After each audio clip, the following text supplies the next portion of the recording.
Kemudian untuk nomor F, kita diminta untuk memberikan label yang mengilustrasikan transgresi dan regresi. Jadi di sini saya menginterpretasikan yang mengalami transgresi adalah bagian yang ini dan juga bagian yang ini. Karena dapat kita lihat bahwa bagian ini dan ini itu mengalami fining upward, sehingga menandakan bahwa supply sedimennya itu lebih kecil dibanding accommodation space-nya. Kemudian pada bagian ini dia mengalami regresi karena dia tidak mengalami fining upward, sehingga disimpulkan bahwa mengalami atau supply sedimennya itu lebih besar daripada accommodation space-nya.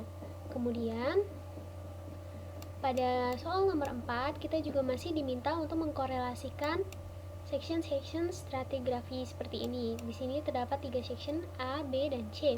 Yang di sini terdapat keberadaan limestone pada section A dan B saja. Dan limestone ini memiliki ketebalan yang lebih tebal di section A, sedangkan pada section B ini lebih tipis. Di sini dapat terlihat limestone-nya lebih tipis. Nah, ini menandakan adanya pinch out. Nah, untuk soal nomor B, kita diminta untuk menentukan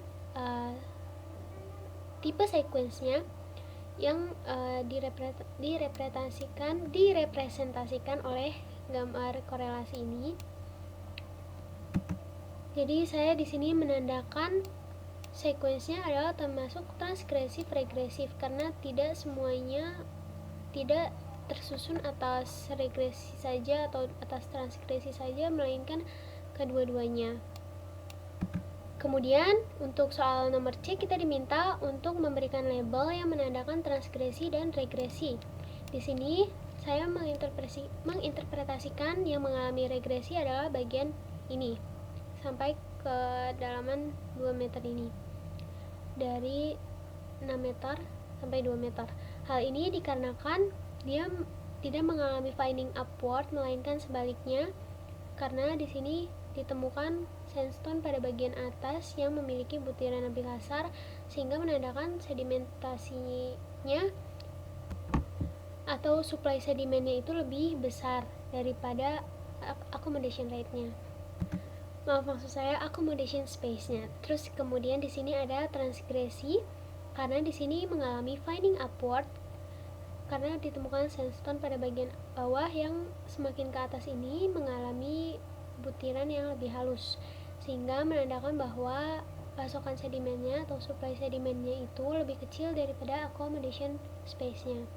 Kemudian untuk soal nomor D kita ditanya berdasarkan tipe batuannya, di manakah batuan yang terdeposisikan paling dekat dengan land atau daratannya. Nah, di sini karena ditemukan pada bagian section A ini ada limestone dan section B ada limestone, sedangkan di section C tidak ada limestone, maka menandakan bahwa bagian yang dekat dengan perairan dalam adalah bagian section A ini, karena diketahui section A juga memiliki ketebalan limestone yang lebih tebal dibandingkan section B.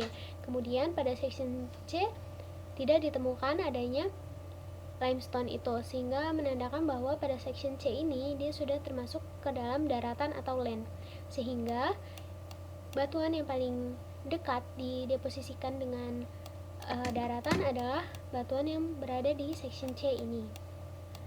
Nah, kemudian fasies manakah yang terdeposisi paling jauh dari land? Nah, karena kita menginterpretasikan daratan atau landnya sendiri itu berada di section C, maka batuan yang terdeposisikan paling jauh adalah batuan-batuan yang berada di section A, karena section A ini sendiri berada di perairan laut. Kemudian ke arah manakah landnya atau daratannya? Nah, karena kita menginterpretasikan landnya berada di section C, maka artinya landnya berada di east, sehingga menandakan arahnya adalah ke arah east atau ke arah timur.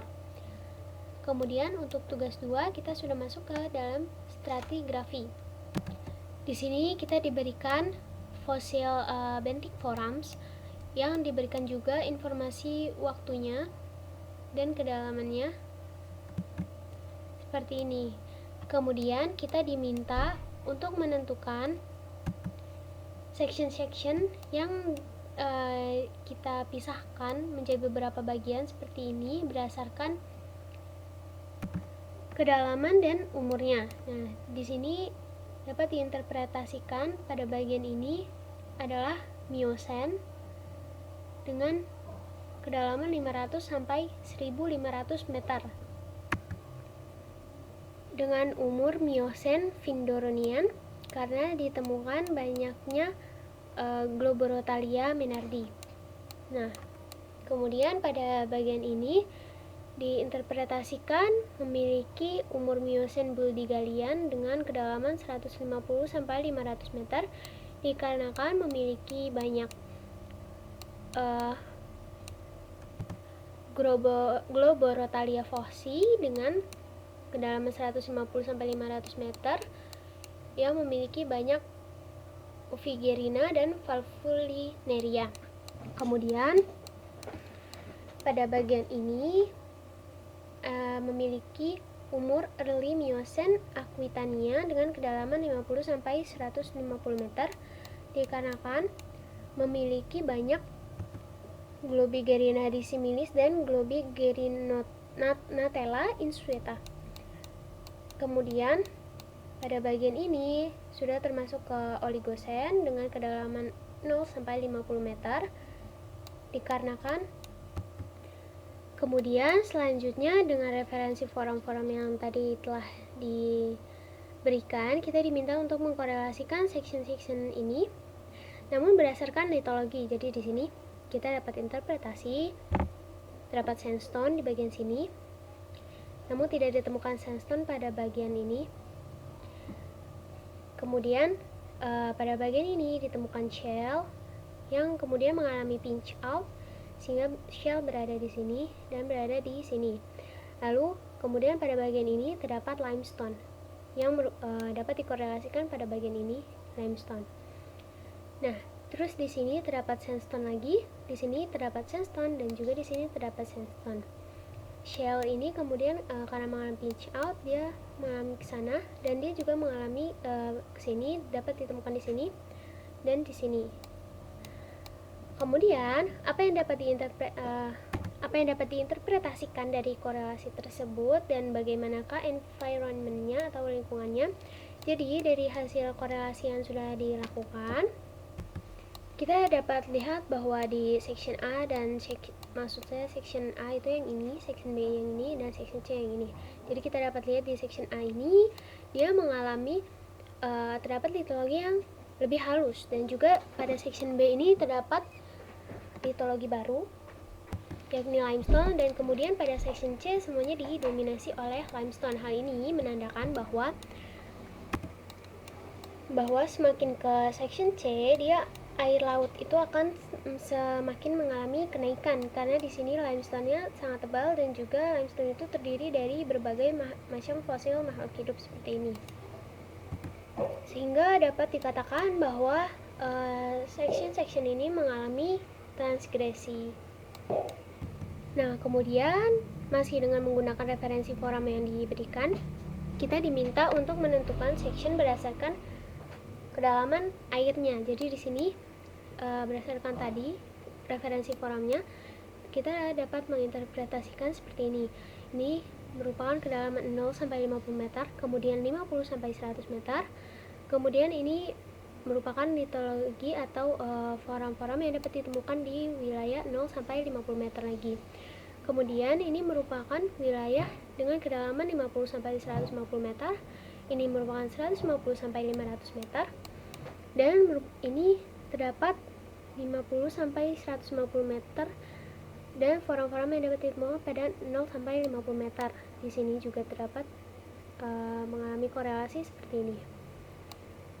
Kemudian pada bagian ini merupakan forum-forum yang dapat ditemukan pada kedalaman 500 sampai 1500 meter. Nah, kemudian untuk soal selanjutnya, apa yang dapat diinterpretasikan dari korelasi tersebut dan bagaimanakah lingkungannya?